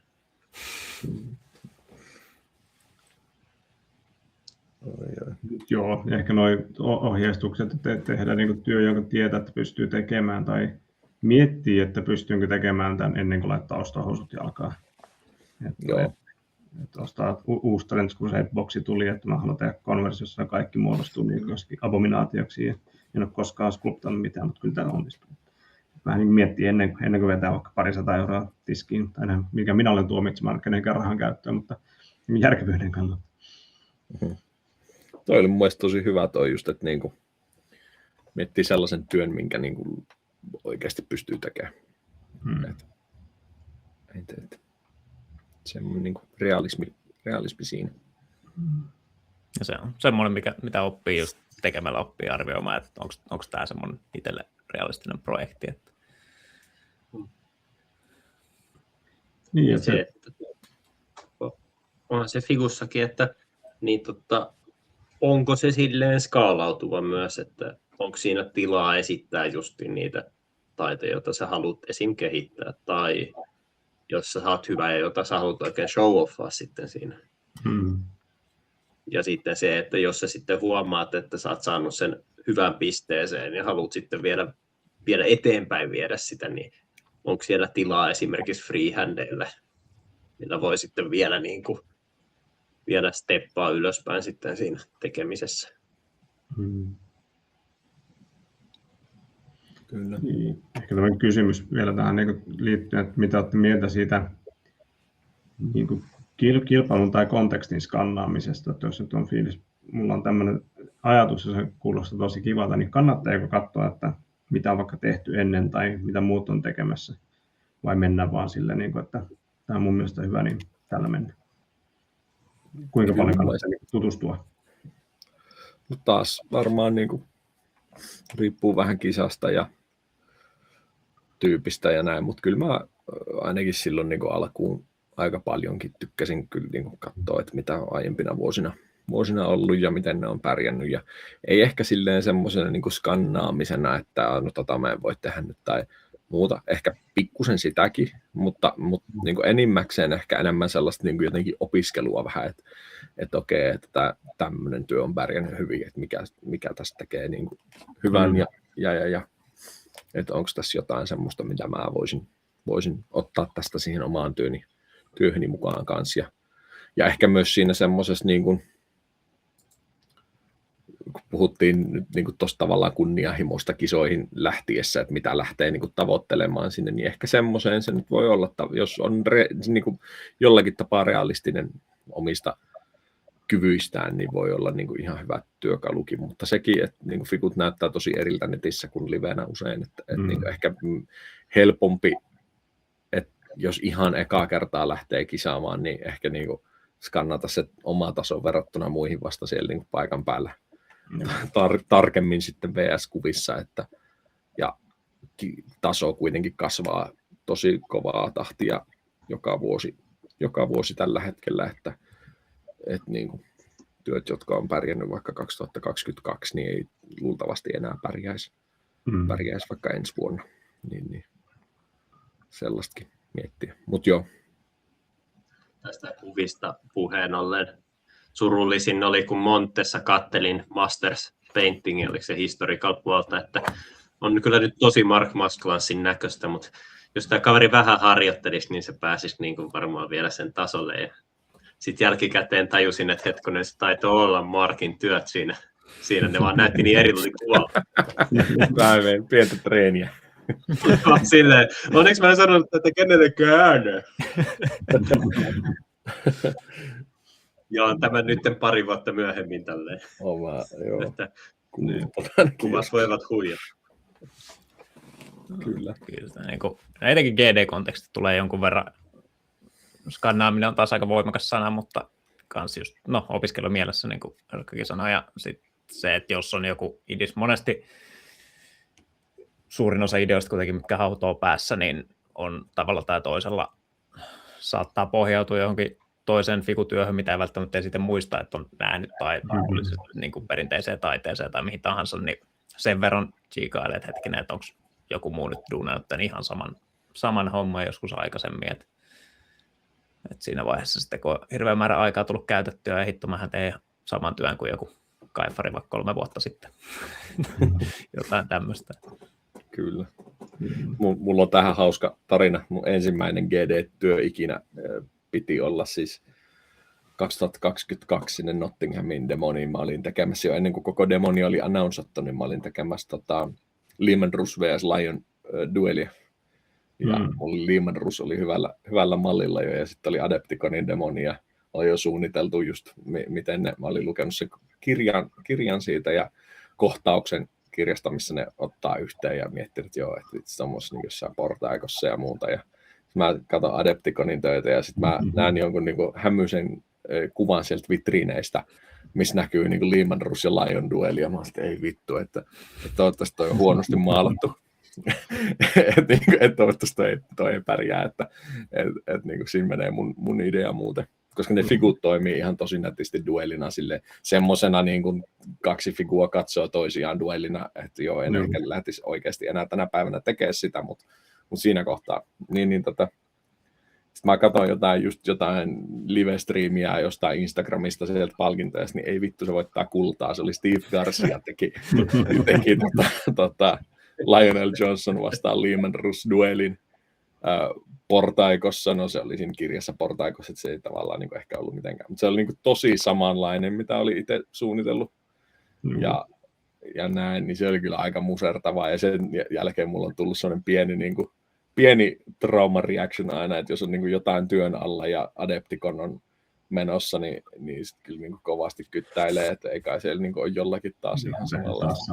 Andy Warlen kanssa mulla meinaa ideat mennä ristiin hyvin usein, mutta ei näin pahasti kuin tuo Steve Garcian kanssa. Kovasti muistelen viime vuotta ja kuinka siellä seurattiin puumetän kehitystä ja kuinka hevosia analysoitiin niin kuin pienintäkin niin hännän sukaa myöten. Mut lopulta tuli tosi vähän mitään kommentteja tai Obsessit Andyä tai muuta sitten, mikä niin oli tavallaan se ehkä oma semmoinen pieni pelko, mutta sellainen, että ei vittu, että nyt joutuu kuuntelemaan sitä. Did you see Andy's work and get inspired? Niin kaukana toisistaan. Niin ne oli, mutta joo. Mutta joo, kyllä nyt vähän kannattaa seurata, että mitä muut tekee, että ei niin kuin tee ihan samaa sitten kuin joku muu. Mutta tästä siis hyvänä vielä jotenkin semmoisena iloisena lopetuksena tähän oli, että mä siis ditchasin sen entry, mä tein Russin yksinään, joka ei sitten, mä tein sen World Model Expoon silloin kesällä jo sitten, ja ei se ollut tavallaan GD-työnä ehkä niin sit vakava lopulta. Mä laitoin sille Stevelle viestiä, että hei, että tämmöinen homma, että onneksi olkoon, mutta että mä vähän vituttaa samaan aikaan ja jotain, että niinku, jotenkin yritin kysellä, että haittaisiko sitä, jos mä jatkaisin sen loppuun ja niin jotenkin varjoisin sitä jotain, miten se kokisi sen ja näin. Ja sitten siinä juteltiin ja tulin siihen tulokseen, että en mä viittisi, että se olisi niin kuin, miten mä olisin muuttanut sitä, olisi ollut, että mä olisin lisännyt jotain figuja sinne ympärille ja laittanut sen dioraamaan, tai se olisi vaan heikentynyt työnä. Mutta se sitten tarjoutui ihan hyvää hyvyyttään antamaan mulle niin kuin videofeedbackia jostakin työstä, että otettiin videopuhelu siitä Ragnar Gaskul-duellista jossakin kohtaa ennen sitä Nottinghamin GD:tä, ja se antoi siitä hyvää palautetta paljon. Hieno mies, ja oli kiva ele. No. Otto taas häipyä linjoilta jonnekin vähäksi aikaa, mutta hyppään taas yhtä juttuja vahvasti GD-meiningissä, jotka tuossa vähän mainitsit, niin Lore. Jos menet GDC, niin tee pientä taustatutkimusta, että onhan värimaailmat kunnossa ja voitko esittää, jos meinaa tehdä jotain muuta tai nimettyä ukkoa tai tämmöistä, että onhan se varmasti Loren mukaista, niin ei ainakaan siinä kopsaha sitten. Että. Ja toikin on ehkä sellainen vähän Selvästi meillä on vähän kaikilla, paitsi ehkä Otolla pieni GD-hype tässä päällä, kun nämä pyörii Golden Demonin ympärillä näin paljon. Pahoittelut siitä, mutta puhutaan muista kisoista sitten lisää myöhemmin. Mutta niin kuin, Golden Demoniin liittyen, niin sen ei tarvi olla mikään niin kuin megalore-tietäjä. Että joo, kaikki tietää, että mä tiedän Horus Heresusta aivan vitusti. 9/10 olisin saanut tietokilpailua tässä podcastissa ja näin, mutta niin mä voin tehdä jonkun AOS-työn, mä en tiedä AOSin loresta mitään, mä vaan niin kuin, tavallaan voin napata sieltä jonkun pienen semmoisen niishin ja sitten niin vaan sukeltaa ihan helvetin syvälle siihen, että sitten mä googlailen jotain, että mikä tepsii vampyyreihin AOSissa ja minkälaisia uskomuksia niillä on vampyyreistä ja onko vampyyrin metsästäjiä ja minkälainen paikka on joku Shaiish tai Lethis ja millaisia tyyppejä siellä on ja niin kuin näin, että niin kuin, en mä tiedä oikeasti niin kuin AOSista paljon mitään, mutta sitten kyllä mä pystyn tekemään työn, joka on tosi niin kuin AOS-lore semmoinen, niin kuin, että siellä on tosi semmoisia niin kuin pieniä detskuja, että se on vaikka semmoinen niin kuin väärinpäin oleva tämmöinen, mikä se nyt on, Strodol. Siis voodoo-nukke taisi olla. Niin. Naulattuna siihen kylttiin. Ja se on niin kuin tosi randomin tuntunen detsku, mutta jossakin vampyyri, niin kuin, mitä ne on, General's Handbookissa kerrotaan, että Age of Sigmarissa niin kuin, tämmöiset siviilit suojaa itseään vampyyreiltä naulaamalla niin kuin väärinpäin olevia tommosia Strodolleja omiin oviinsa. Ja sitten mä olen, että okei, no niin tosta taas pieni tommonen niin kuin juttu, mikä ei välttämättä aukee, voi näyttää vaan vähän semmoiselta oudolta creepyltä detaililta, mutta sitten jollekin GVn lore-tietäjälle siellä tuomaristossa se voi olla sellainen, että ei vittu, että toi niin kuin otti ton niin kuin tosi pienen jossakin sivuhuomautuksena olleen jutun ja niin kuin otti sen osaksi tätä työtä, tai sitten niinku se Seawolf-juttu, että mä löysin sitten niinku White Dwarf-artikkelin, missä joku Seawolfi hyppäsi kuolemaansa jonkun mystisen tyrannidihirviön kimppuun, niin sitten, että mä niinku, sillä oli olkasuojassa semmoinen pieni scrolli, niin mä kirjoitin siihen sen saman nimen, mikä sillä hahmolla oli siinä White Dwarfissa, ja sitten niinku taas jotenkin vähän niinku puoli vahingossa kautta silleen, että valitsee jonkun jutun ja sitten vaan niinku researchaa ihan kaiken mahdollisen siitä, mitä vaan löytää, niin löytyy tämmöisiä kiinnostavia juttuja. Vähän sama meininki kanssa näiden nykyisten töiden kanssa, semmoisia tosi niche, outoja niinku referenssejä, mutta sitten niitä saa kirjoitella auki siellä kommenttikentässä niin, ja tuomarit saattaa niitä sitten lukea, niin sitten ne vaan pitää, että on mikään lore supernörtti oikeasti.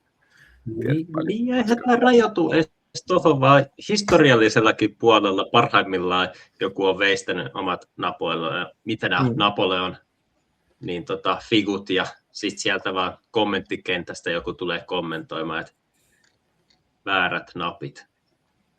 Ja sitten on sillä, kiitos tästä palautteesta. Se tutkimuksen määrä, mitä voi niinku historialliseenkin pistää, miksei myös niinku fantasiafiguun. Varsinkin jos lähtee hakemaan niinku lohikärmeeseen jotain ideaa, niin onhan tuolla maailman sivu täynnä lohikärmetarinoita. Niin kyllä, ja itse toi oli hyvä nosto, koska niinku, vaikka historikaalissa mä huomaan, että tosi usein niinku dioraamat, mistä itse vaikka tykkään, on semmosia, että on niinku joku random valokuva, missä on jotain vähän niinku tehty eri tavalla kuin mitä niinku normaalisti ehkä. Niinku, tiedätkö joku tankki, niin siinä on maalattu vaikka vähän erilaiset jotkut merkinnät kuin mitä kuulustaa, jotakin tämmöistä. Ja sitten on niin löydetty joku tämmöinen pieni niche historiallinen lähde ja tehty siitä kiinnostava dioraama. Niin ehkä tuossa on vähän samaa tavallaan tuossa, että miten voi myös niin kuin Golden Demonissa vaikka noita niin kuin lorea tavallaan lähestyä. Toi Raphael Boyon työtä single AOS, että vaikka niin kuin, siinä on elfi, mutta sitten niin tämä työ kaiken kaikkiaan, että se on Radukarin käsi periaatteessa, jos katsot ylhäältä päin, niin siitä tulee niin se suden siluetti ja kaikkea muuta tämmöistä, että periaatteessa niin työ itsessään on niin Wood Elfi tai tämmöinen juoksemassa karkuun jotain uhkaa ja elämät sen kaverina, mutta sitten niin tarina tulee sitten muista elementeistä, niin välttämättä edes huomatta ja tiedä, että niin joo, tuossa onkin tosissaan se pahiksen tavallaan käsi ja ote, joka on nyt niin se uhkaava tekijä tässä, että se voi mennä aika niin monimutkaiseksi tai moniulotteiseksi kyllä se lore sitten siinä. Kyllä. No just sen verran GD-kontekstissa opiskelee, että ei ainakaan tee mitään semmoisia kauhean isoja lore-virheitä, että omia väriskeemoja voi toki olla ja näin, mutta vaikka diorama-kontekstissa niin kun miettii, että minkä rykmentitransferit laittaa kriegiläisten olkasuojiin, niin vähän piti katsella, että onko millään tavalla realistista, että Battle Sisteri voisi olla samassa tappelussa, että jos on joku yksittäinen jengi, jotka on ollut vaikka vaan Siege of Vraxissa tai muualla, niin sitten siellä saattaisi joku olla vähän silleen. Kyllä. Tai jos vedät tankkia, niin älä laita niin vaikka hersytankkiin niin eri legioonan dekaleita kylkeen, että jonkinlainen tämmöinen tietämys siitä, mitä on tekemässä. Kyllä, musta tuntuu, että semmoista niin kuin, tavallaan, kun noudattelee semmoisia niin isoja linjoja, että örkit on vihreitä, ultramarinet sinisiä tyylisesti, niin sillä pääsee jo aika pitkälle, mutta sitten tavallaan just, että jos siitä haluaa sen sijaan, että se on niin kuin haaste, niin tehdä itselleen jonkunlaisen semmoisen kilpailuedun, niin sitten siinä on hyötyä tuosta, että sukeltaa vähän syvemmälle sinne ja koittaa etsiä sieltä jotain kiinnostavaa. Ja musta tuntuu, että mulle ainakin itselle helpompaa on just, jos löytää jonkun ei niin kuin kiveen hakatun osan lorea, mitä voi vähän, niin kuin, että sä voit ottaa sieltä juttuja ja pikkusen expandää sitä itse ja vähän semmoista niin headcanon tyylistä hommaa kehitellä siihen ympärille ilman, että se on niin kuin suoraan ristiriidassa minkään kanssa, mutta en tietysti voi niin kuin hirveästi ruveta keksimäänkään lorea GVlle itse, mutta että silleen niin kuin varovaisesti pikkusen niin kuin ottaa ne jutut, mitä löytää ja sitten ehkä pikkusen niin kuin expandää sitä. Tälleen niin lore-näkökulmasta, kun puhutaan, niin Chaos Sisko voi olla vähän riskaapeli entry. Jotkut on vahvasti sitä mieltä, että se ei ole mahdollista, mutta sitten on Dan Abnettin lyhyt tarina, missä tällainen on tapahtunut. Niin, tuo on mun mielestä just semmoinen hyvä tavallaan. Samoin niitä oli Nurgle-örkki, vaikka oli Maximilla ja tälleen. Niin, joo, kyllä. Tommosia, niin kuin, toi mun mielestä just sopivan sellainen niche, etenkin kun sulla on sitten vielä siinä se, että no hei, että on ollut tämmöinen tarina, missä on niin tapahtunut tällaista, niin ei se mun mielestä niin kuin ole iso riski ainakaan. Mä sanoisin, että toi on enemmän nimenomaan just sitä semmoista territoriaa, että se on niin kuin päinvastoin voi olla niin kuin etu sulle. No, katsotaan, saako sitä ikinä valmiiksi. Mutta niin, en niin kuin lore-näkökulmasta ainakaan lähtisi jotenkin varomaan. Ei, kyllä se työ tulee sellaisena tehtyä, mutta...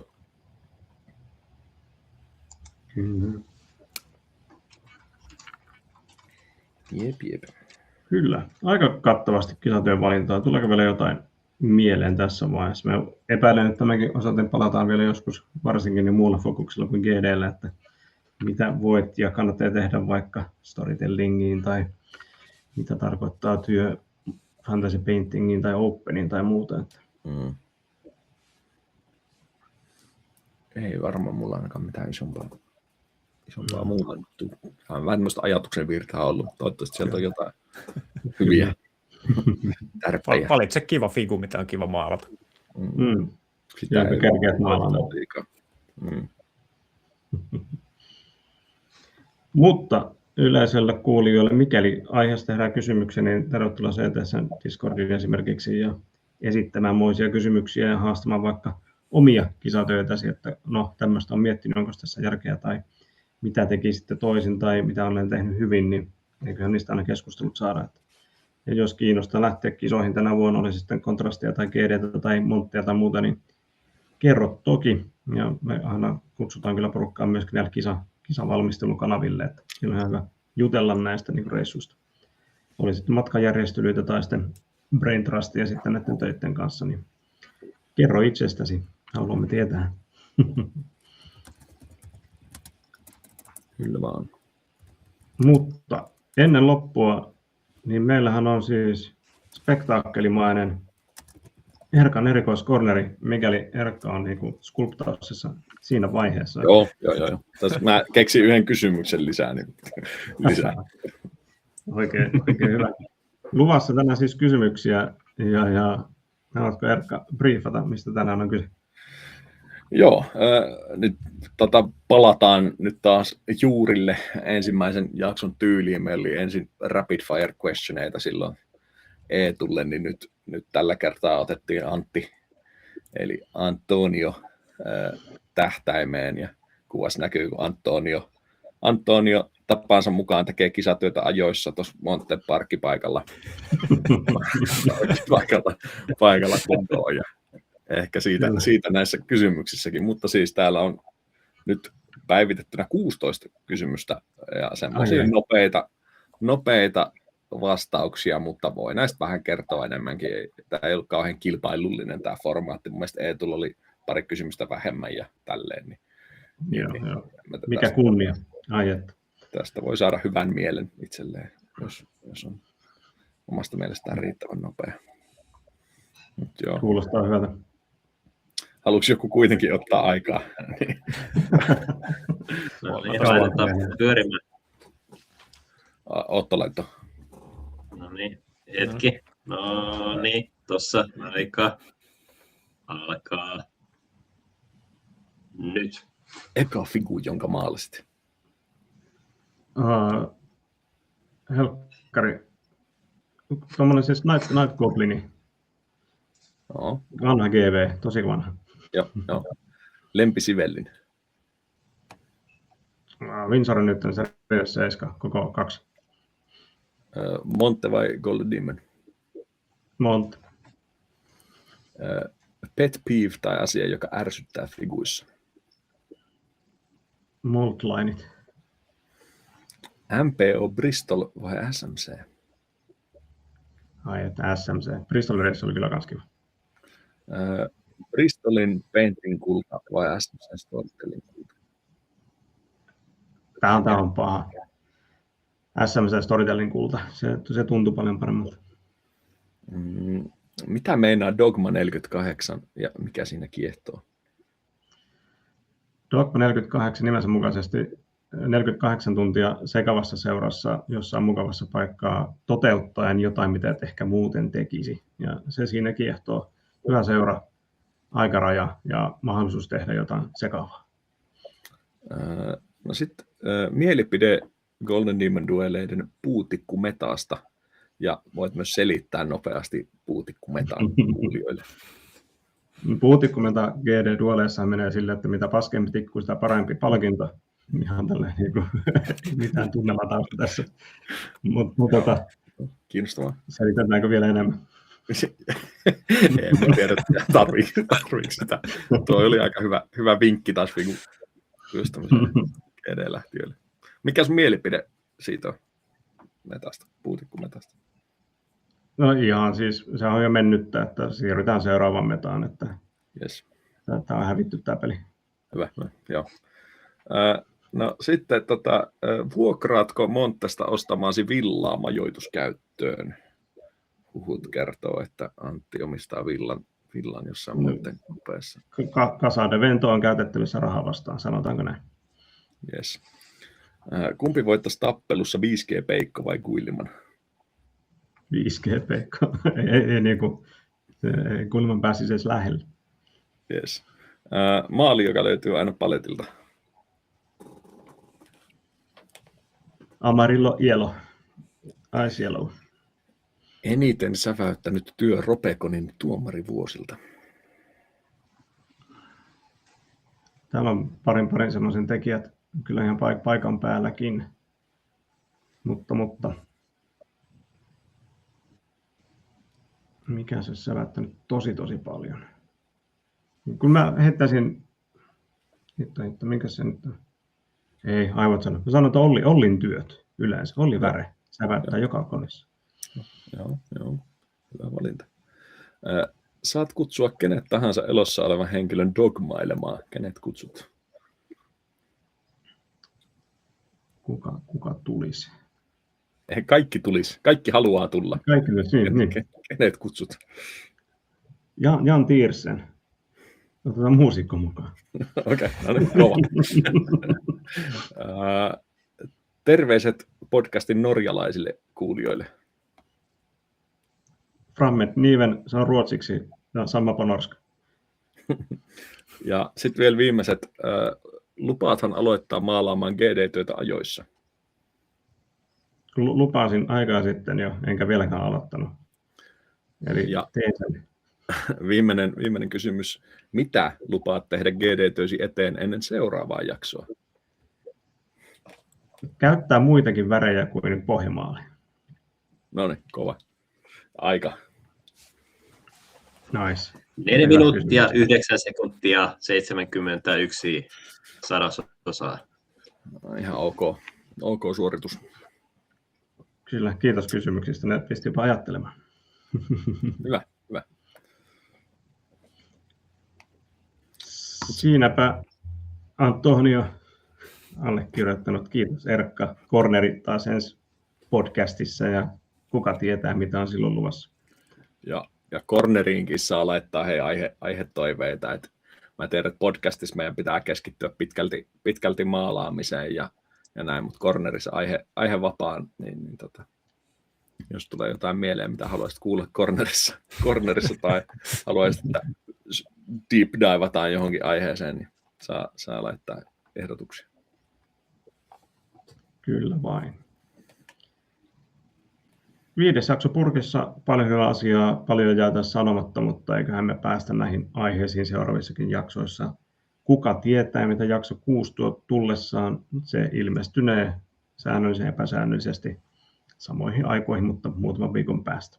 Mä voin kertoa jaksossa 6 Horus heräsy kesäleiristä ainakin. Oi. Ensi viikonloppuna tapahtumassa. Siitä kuullaan lisää ja jos mietitään, niin tässä alkaa kuitenkin varmaan kisatyöt vähän eteneen, että pieni kisakuume. Kontrastiin on enää mitä alle 2 kuukautta. Kyllä vaan. Mahtavaa. Siinä tämä. Kiitoksia herrat tästä. Ei muuta kuin kovaa ajoa kisatöiden suunnitteluun ja tekemiseen. Kiitos kuuntelijoille ja kiitos kaikille.